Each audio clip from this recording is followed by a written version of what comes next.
शिक्षा ही सफलता की चाबी है। सो हेलो दोस्तों, आज हम लोग जा रहे हैं 8th स्टैंडर्ड का चैप्टर 13 कांग्रेस ऑफ टिंकर्स। इस चैप्टर का हम लोग पूरे चैप्टर का एक्सप्लेनेशन करने वाले हैं। पहले हम लोग ये बात कर लेते हैं कि इस वीडियो में हमारा क्या इंट्रोडक्शन, क्या मकसद रहेगा समझाने का। तो ये मैंने 5 पॉइंट लिखे। तो पहला पॉइंट में हमारा है what is the important point. इस वीडियो में कौन से कुछ इंपॉर्टेंट पॉइंट रहने वाले वो मैं आपको बताऊँगा। दूसरे में बात करेंगे कि इक्वल सेगमेंट का जो लेंथ रहते हैं एक दूसरे से कैसे कॉन्ग्रुएंट रहते हैं। तीसरे में बात करेंगे कि हम लोग कॉन्ग्रुएंट ट्रिंकल्स को वर्ड में कैसे लिख सकते हैं। और चौथे में बात करेंगे कि इस सिंबल का ये जो एच टाइप का सिंबल है ये क्या इंडिकेशन करता है। पांचवें में बात करेंगे कि ये जो 5 टेस्ट आपको दिए हैं इस बुक में उसका क्या मतलब होते हैं। सो दोस्तों, हमारा फर्स्ट पॉइंट है जो व्हाट इज इम्पोर्टेंट पॉइंट। इस वीडियो में कौन से जो इम्पोर्टेंट पॉइंट है, देखिए मैंने 3 यहाँ पे इम्पोर्टेंट पॉइंट रखे। तो पहला इम्पोर्टेंट पॉइंट ये कहता है कि अगर कोई भी फिगर से अगर एक दूसरे पर रखने पर मतलब एक दूसरे पर एक फिगर को दूसरे पर धरने से अगर बिना कोई घटपट हुए वो कॉन्स्टिट्यूट हो जाते हैं, मेल खा जाते हैं, तो उसको हम लोग कॉन्ग्रुएंट फिगर्स बोलते हैं।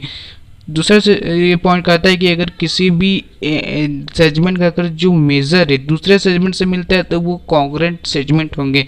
तीसरा पॉइंट ये कहता है कि अगर किसी भी फिगर का जो है एंगल जो एक दूसरे एंगल से कॉन्ग्रुएंट होता है तो उसको हम लोग एंगल्स कॉन्ग्रुएंट बोलते हैं।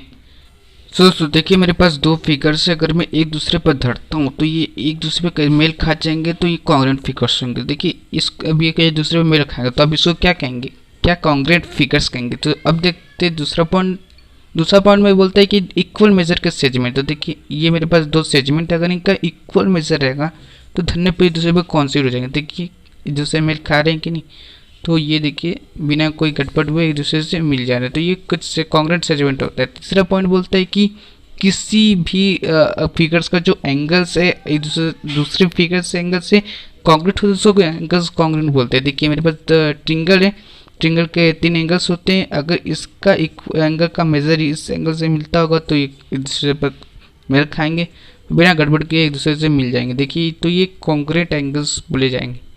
सो दोस्तों हम लोग इसी तरह सेकंड पॉइंट के यहाँ पहुँच चुके हैं। सेकंड पॉइंट में हम लोग सीखने वाले हैं कि कैसे 2 ट्रिंगल अगर कॉन्ग्रुएंट हो जाते हैं मान लेते हैं तो उसको लिखेंगे कैसे, इसको हम लोग कैसे समझेंगे। ये भी एक मेथड का है, नहीं तो आपका पेपर में मार्क्स कटने वाला है। तो देखिए मैं आपको एक्सप्लेन करता हूँ। देखिए मेरे पास 2 ट्रिंगल है, ठीक है। देखिए ये ACB ये वाला ट्रिंगल है और ये आपके बुक में दिया है जो PQR ये वाला ट्रिंगल है, ठीक है। तो मैं इसको अलग अलग तरीके से धरता हूँ।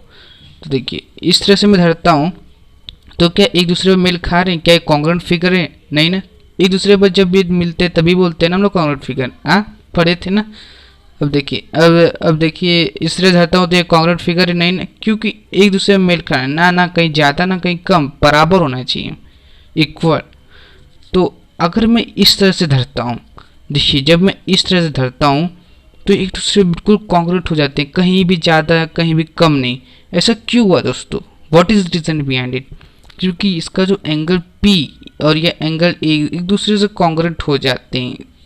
एंगल P और एंगल A एक दूसरे से कॉन्ग्रुएंट हो जाते हैं, angle P congruent to the angle P। और दूसरा रीज़न ये है कि ये जो एंगल B है, एंगल B जो है वो एंगल Q से कॉन्ग्रुएंट हो जाता है। तीसरा रीज़न ये है कि एंगल C कॉन्ग्रुएंट हो जाते हैं किससे, एंगल R से। जब ये तीनों जो है एंगल जो एक दूसरे से कॉन्ग्रुएंट हो जाते हैं, दोनों फिगर के तीनों एंगल एक दूसरे से कॉन्ग्रुएंट हो जाते हैं तो इसको कॉन्ग्रुएंट ट्रिंगल्स बोलते हैं। देखिए इसको कैसे लिखेंगे। तो देखिए दोस्तों मैं यहाँ पर रख दिया हूँ ये दोनों ट्रिंगल। तो देखिए इसको सीक्वेंस वाइज में रखते हैं। देखिए मैंने यहाँ पर लिख लिया है, तो इसको कैसे लिखेंगे। तो फर्स्ट के ट्रिंगल का हम लोग सीक्वेंस वाइज लिखेंगे ABC कॉन्ग्रुएंट ट्रिंगल PQR। जिस तरह हम लोग सीक्वेंस वाइज हम लोग कॉन्ग्रुएंट किए थे एंगल्स को, उसी तरह ट्रिंगल का नाम भी आना चाहिए, नहीं तो आपको गलत हो सकता है। सो दोस्तों आपको हमेशा ध्यान रखना है कि आपको जिस तरह आपको जिस साइड से आप मतलब कॉन्ग्रुएंट करते जा रहे हैं, आपको जिस तरह मतलब सिंबल इस तरह से दिया रहता है, इसे जिस तरह आप कॉन्ग्रुएंट क्लॉकवाइज एंटी क्लॉकवाइज कर रहे हैं उस तरह से नाम भी आना चाहिए। तो दोस्तों अब चलिए देखते हैं कि दो कॉन्क्रीट ट्रिंगल को एक दूसरे से कॉन्क्रेंट होते हुए हम लोग कैसे लिख सकते हैं, उसको हम लोग देखते हैं दोस्तों। तो हम लोग को लिखने के लिए पहले हम लोग को सीक्वेंस बनाना पड़ेगा। देखिए इस तरह से आपको सीक्वेंस बनाना पड़ेगा, एक एक पॉइंट्स एक एक सीक्वेंस वाइज में होना चाहिए। देखिए हम लोग यहाँ से एंटी क्लॉकवाइज चलने वाले। देखिए पहले हम लोग यहाँ से जाएंगे, यहाँ से, ठीक है, और यहाँ से भी हम लोग इस तरह से यहाँ पर एंटी क्लॉकवाइज चलेगा और यहाँ पर क्लॉकवाइज, ठीक है दोस्तों। तो देखिए घड़ी की उल्टी दिशा में हम लोग चल रहे हैं यहाँ पे एंटी क्लॉकवाइज। तो देखिए पहला हमारा एंगल एस जो है वो कॉन्ग्रेंट होता है एंगल एक्स से, ठीक है दोस्तों। दूसरा हमारा होता है कि जो सेज एस टी है कॉन्ग्रेंट होती है एक्स जेड से। तीसरे में जो हमारा होता है कि ये जो एंगल टी जो है वो जेड से कॉन्ग्रेंट होता है। देखिए हम लोग किस तरह से इस तरह से जा रहे हैं, देखिए यहाँ पे। फिर अभी फोर्थ में क्या होता है कि ये जो टी यू सेगमेंट है वो जेड वाई सेगमेंट से कॉन्ग्रेंट होती है। फिर हम लोग यहाँ इस तरह यहाँ से घूम कर यहाँ तक पहुँच चुके हैं और यहाँ से घूम कर हम लोग यहाँ तक पहुँच चुके हैं। अब देखिए यहाँ पर टी यहाँ पर जो है यू एस सॉरी यहाँ पर एस यू जो है सेगमेंट कॉन्ग्रेंट होती है किससे, जेड वाई से। यहाँ पर देखिए दोस्तों, यहाँ पर जो है ये देखिए हमारा टी यू भी टी यू जो है सेगमेंट जो है जेड वाई से कॉन्ग्रेंट होती है। फिर उसके बाद हमारा यू एस जो है सेगमेंट कॉन्ग्रेंट होता है ये एक्स वाई से। देखिए यहाँ पर ये एक्स वाई, क्योंकि दोस्तों हम लोग को यहाँ पर पहचाना जाता है, एक ट्रिक होती है यहाँ पर एक्स वाई है ना, क्योंकि दोस्तों देखिए यहाँ पर दो लाइन खाचा था तो हम लोग दो लाइन को दो लाइन में इस हम लोग कॉन्ग्रेंट होते हुए देख सकते हैं। अब देखिए हम लोग लिखेंगे कैसे सीक्वेंस। देखिए हम लोग इस तरह से इस यहाँ तक अच्छी तरह से कॉन्ग्रेंट किए थे इस तरह से, ठीक है। तो हम लोग इसी तरह नाम डालेंगे। देखिए एस टी फिर यू डालेंगे। यहाँ पर एंटी क्लॉकवाइज गए थे, फिर देखिए यहाँ पर क्लॉकवाइज गए थे।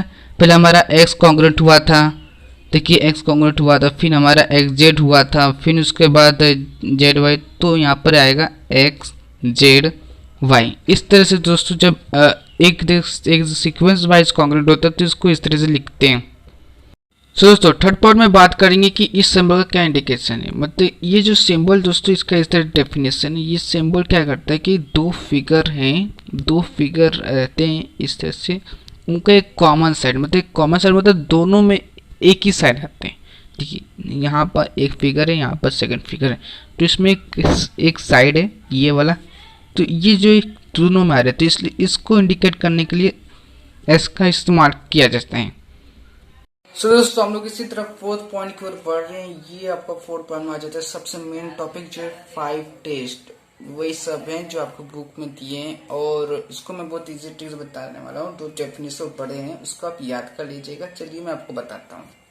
तो दोस्तों आपके बुक में जो है वो एसएस टेस्ट सबसे पहले आता है। एसएस टेस्ट मतलब कि two side and included angles, ये शॉर्ट नेम है दोस्तों। अब इससे भी याद कर सकते हैं। तो देखिए आप यहाँ पर दो ट्रिंगल्स है दोस्तों, ठीक है, ए बी सी और एल एम एन।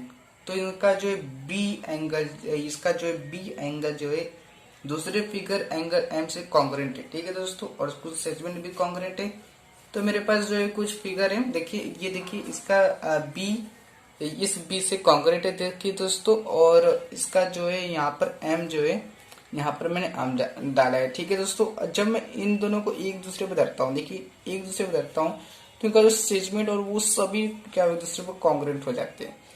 तो देखिए तो एससीएस टेस्ट का मतलब क्या होता है दोस्तों। एससीएस टेस्ट मतलब कि ये देखिए एससीएस टेस्ट मतलब होता है कि दो साइड, देखिए एक साइड इधर पे एक साइड इधर पे और उसके बीच में रहेगा एक एंगल इंक्लूडेड। क्या रहेगा इंक्लूडेड, एक साइड इधर एक साइड इधर, उसमें इंक्लूडेड एंगल्स, तो वो एससीएस टेस्ट होता है दोस्तों। दूसरा टेस्ट जो वो मेरा फेवरेट टेस्ट है, उसको दोस्तों बहुत पहचाना बहुत आसान होता है। देखिए इसमें बहुत सिंपल ट्रिक क्या है, तीनों साइड में अगर एक फिगर उसका तीनों साइड दूसरे फिगर से कॉन्ग्रेंट होता है उसको S S S 3 triple S वो टेस्ट हो जाता है। देखिए ये फिगर है, फिगर जब मैं इन दोनों पर धरता हूँ तो ये कॉन्ग्रेंट फिगर हो जाएंगे कि नहीं, इसी को बोलते हैं एस एस एस टेस्ट।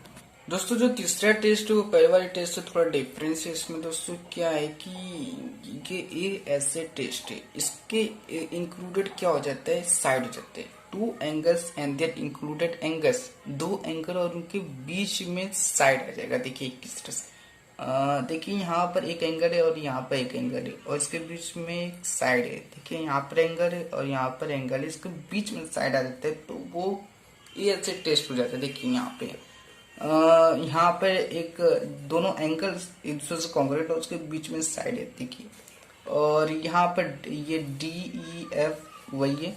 तो जब इन दोनों का साइड एक दूसरे से मिलता है और ये एंगल एक दूसरे से होते हैं तो तीन चीज जब मिल जाती है तो जो ट्रिंगल है वो पूरा कॉन्ग्रुएंट हो जाता है। देखिए यहाँ पर एंगल एंगल हो गए और यहाँ पर एंगल एंगल और साइड, देखिए बहुत आसान है।